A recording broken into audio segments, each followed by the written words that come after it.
Hello student, Dolly Sharma from Dolly coaching method. सबसे पहले channel subscribe कर लीजिए, बेल आइकन प्रेस कर दीजिए। और जो क्लास 10th की जो सीरीज है, अगर आपको प्रॉब्लम होती है मैथ्स में, साइंस में, तो उन दोनों सीरीज को देखना शुरू कीजिए, क्योंकि मैं ये भी उसी के आगे कंटिन्यू कर रही हूँ। तो देखिए, जैसे कि मैंने एक क्वेश्चन लिख रखा है, sine 18 divided by cos 72, tan 26 divided by cot 64 and cos 48 minus sine 42। तो यहाँ देखिए, इन सारे क्वेश्चनों की एक खास बात है कि इसमें जितने भी एंगल इन्वॉल्व हैं, जैसे 18 इंटू 7 प्लस 72 90, 26 प्लस 64 सम कितना 90, 48 प्लस 42 सम कितना 90। तो देखिए, यहाँ जितने भी एंगल इन्वॉल्व हैं सबका सम 90 आ रहा है। तो कॉन्सेप्ट क्या होता है? कॉन्सेप्ट देखिए, अगर आप 10th में हो तो कॉन्सेप्ट ये है कि अगर कोई भी एंगल, जैसे साइन 90 माइनस थीटा अगर मैं लिख कर दूं, तो आप इसका जो डिफरेंस है वो क्या है? थीटा। मतलब हमने दो एंगल अज्यूम किए, एक थीटा और एक 90 माइनस थीटा। तो sine 90 minus theta cos theta के इक्वल होता है। सेम यही चीज अगर मैं कॉस के संग लिखूं तो आप इसे लिख सकते हो साइन थीटा। अगर मैं यहाँ लिखूं tan 90 माइनस थीटा तो ये कन्वर्ट हो जाएगा कॉट थीटा में, और कॉट 90 माइनस थीटा लिखूं तो आप लिखोगे tan थीटा। सेम वे में अगर मैं लिखूं सेक 90 माइनस थीटा तो आप लिखेंगे cosec theta, and cosec 90 minus theta लिखूं तो आप लिखोगे सेक थीटा। तो देखो, इतना सारा याद करने की जगह आप सिंपल सी एक लाइन याद करोगे कि अगर साइन दिया होगा तो वो कन्वर्ट होगा कॉस में, और कॉस दिया होगा तो वो साइन में। संग में आप याद करोगे, अगर tan दिया होगा तो वो कन्वर्ट होगा कॉट में, और कॉट दिया होगा तो वो tan में। अगर आपको सेक थीटा दिया होगा तो वो कन्वर्ट होगा कोसेक थीटा में, और कोसेक थीटा सेक थीटा में। तो देखिए, यहाँ ये रिवर्स चेंजेस हो रहे हैं, और ये तो इसका बेसिक था। इसी में मैं आपको एक और पॉइंट बता रही हूँ जो हमें टेक्निकली पता होना चाहिए। जैसे कि मैंने आपको पिछले वीडियो में बताया था कि हमारे पास 4 क्वाड्रेंट है, first, second, third and fourth. इसमें हम एंटी क्लॉकवाइज मूव करते हैं, और यहाँ जो एंगल की रेंज है वो 90 से कम होती है। यहाँ 90 एंड 180 से कम होता है, और यहाँ पे 180 से बड़े एंगल होते हैं और 270 से कम। यहाँ पे 270 से बड़े और 360। और उसका कॉन्सेप्ट है हर एक क्वाड्रेंट 90 डिग्री एंगल को कैरी कर रहा है। तो यहाँ देखिए, अभी जिसके लिए मैंने बात कर रही हूँ वहां पे मैं एक सिंबल बना रही हूँ, A, S, T and C। तो इस एक्सरसाइज के लिए केवल आपको ये ध्यान रखना है, क्योंकि आप फर्स्ट क्वाड्रेंट में हो। कैसे बताया? फर्स्ट क्वाड्रेंट में अगर आपके पास अवेलेबल एंगल का सम 90 है तो आप फर्स्ट क्वाड्रेंट में हो, और जो मैंने यहाँ पे लिखा वो था 90 माइनस थीटा। तो 90 माइनस थीटा में ये स्टैंड कर रहा है ऑल पॉजिटिव। ए के लिए आप ध्यान रखोगे ऑल पॉजिटिव, और यहाँ पे एस जो है, एस के लिए लिखोगे आप sine and cosec is positive. और यहाँ पे टी है तो टी स्टैंड कर रहा है tan theta and cot theta, both are positive. और C है cos थीटा और sec थीटा पॉजिटिव।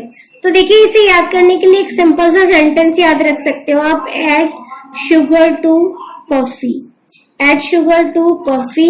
या फिर आप याद रख सकते हो after school to coaching, school to coaching. और थोड़ा और लॉजिकल वे में याद रखना हो तो ऐसे याद रख सकते हैं, after school to cinema, school to cinema. तो देखिए, आफ्टर से ए लिया है, स्कूल से एस, टू से टी और सिनेमा से सी। मतलब ASTC करना है, तो उसके अकॉर्डिंग आप इन वैल्यूज को निकालोगे। अब जो क्वेश्चंस मैंने लिखे थे उसे मैं सॉल्व करके दिखा रही हूँ आपको। जैसे मैंने फर्स्ट क्वेश्चन में लिखा था साइन, मैंने आपके लिए लिख कर दिया था साइन 18 डिग्री। क्वेश्चन में गिवन है साइन 18 डिग्री और कॉस 72। तो कॉम्पिटिटिव एग्जाम्स के लिए तो आप direct sine 18 is equal to cos 72 लिख सकते हो, और कॉन्सेप्ट वही है कि इन दोनों एंगल्स का सम 90 है। ये वैल्यू डायरेक्ट बना जाएगी। लेकिन अगर आप 10th में हो तो आप कैसे लिखोगे? तो देखो, साइन 18 डिग्री आप ऐसे ही रखो, जो बड़ी वैल्यू है कॉस, यहाँ आप 90 माइनस 18 लिख सकते हो 72 को।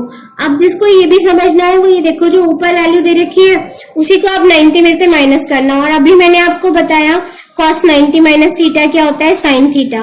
थीटा के प्लेस में आपके पास कितना 18, यानी आप ऊपर वाला साइन 18 ऐसे ही रखोगे, अपॉन में भी आपके पास कितना होगा? साइन 18। ये कैंसिल, फाइनली हैव गॉट 1।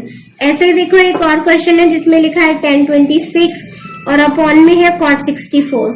तो फिर से देखिए smallest angle as it is copy करिए, cot ऐसी रखिए, 64 को आप 90 माइनस 26 लिख सकते हो, फिर tan 26 ऐसी रखिए और cot 90 minus theta tan theta होता है यानी tan 26, इससे कैंसिल, यू हैव गॉट 1। इसी में देखिए एक और क्वेश्चन है जिसमें आपको लिखा है cos 48 माइनस sin 42। तो देखिए स्मॉलेस्ट वैल्यू आपकी 42 है, उसको एज इट इज रखिए, इसे आप लिख लीजिए 90 माइनस 42 और sin 42 ऐसे ही रखिए। इसको आप लिख सकते हो sin 42 और ये ऑलरेडी sin 42 है, तो सेम वैल्यू अगर आप करोगे तो डिफरेंस क्या आएगा, 0। तो कॉन्सेप्ट यहाँ पे जो इन्वॉल्व हुआ वो ये sin 90 माइनस थीटा को आप लिख रहे हो cos थीटा और cos 90 माइनस थीटा को आप लिख रहे हो sin थीटा। सेम वे में tan 90 माइनस थीटा अगर आपके पास है तो आप उसे लिख रहे हो cot थीटा और cot 90 माइनस थीटा है तो आप उसे लिख रहे हो tan थीटा। यानी वही जो मैंने आपको बताया sin cos में कन्वर्ट होता है, tan cot में जो भी दिया उसका जस्ट अपोजिट होता है। इसी में एक और क्वेश्चन देखिए छोटा सा, इसके संग आपको एक आइडेंटिटी पता है कि sin स्क्वायर थीटा और cos स्क्वायर थीटा की वैल्यू 1 होती है, और एक और identity 1 plus tan square theta को आप sec स्क्वायर थीटा लिखते हैं, एक और identity 1 plus cot square theta को आप लिखते हैं cosec स्क्वायर थीटा। तो ये 3 आइडेंटिटीज आपको पता है। यहाँ देखिए इस क्वेश्चन में sin स्क्वायर 63 दिया है, तो मैंने sin स्क्वायर ऐसे ही रखा और इसको 27 माइनस कर दिया और sin स्क्वायर 27 ऐसे ही। कॉन्सेप्ट वही, जो स्मॉलेस्ट एंगल था उसको एज इट इज कॉपी किया। cos स्क्वायर 17 ऐसे ही रखा, इसको cos स्क्वायर, इसको 90 माइनस 17। तो देखिए मैंने आपको बताया था sin 90 माइनस थीटा को आप लिख सकते हो cos थीटा और cos 90 माइनस थीटा को आप लिख सकते हो sin थीटा। एग्जाम के लिए भी ट्रिक है कि आप ये चीजें इंडिकेट कर दो तो आपको जो स्टेप मार्किंग है उसमें मार्क्स मिल जाएंगे। ऊपर वाली वैल्यू कन्वर्ट हो जाएगी cos स्क्वायर 27, ये sin स्क्वायर 27 है, अपॉन में हो जाएगा cos square 17 and sin square 17। और जो आइडेंटिटी मैंने आपको बोला sin स्क्वायर थीटा और cos स्क्वायर थीटा की वैल्यू 1 होती है, तो उसके according 1/1 finally you have got 1। तो इस टाइप की और वीडियोस के लिए आप लगातार मेरी यूट्यूब चैनल पर जो इस ड्यूरेशन में पड़े हुए वीडियोस है उन्हें वॉच आउट कीजिए। जो 10th की सीरीज है वो मैंने लॉकडाउन के ड्यूरेशन में ही बनाई है, बिकॉज स्टूडेंट का एक डिपार्चर हो रहा था मैथ्स से कि उन्हें मैथ्स समझ में नहीं आती। तो ये बहुत बेसिक से है, अगर आपको मैथ्स बिल्कुल भी नहीं आती है या आपका मैथ्स से एक लैक बोलिंग सब्जेक्ट था, तो अगर आप इन्हें वॉच आउट करोगे तो ये जो प्रॉब्लम है वो आपकी सॉल्व हो जाएगी। फिर से बोल रही हूँ, वीडियोस की लेंथ बहुत ज्यादा नहीं है, आप मुझे कंपेयर कर लीजिए और किसी जगह अवेलेबल सॉल्यूशन से, उसके बाद जो बेस्ट वन लगे उसमें आप अपना टाइम इन्वेस्ट कीजिए, बिकॉज टाइम बहुत ज्यादा कीमती है।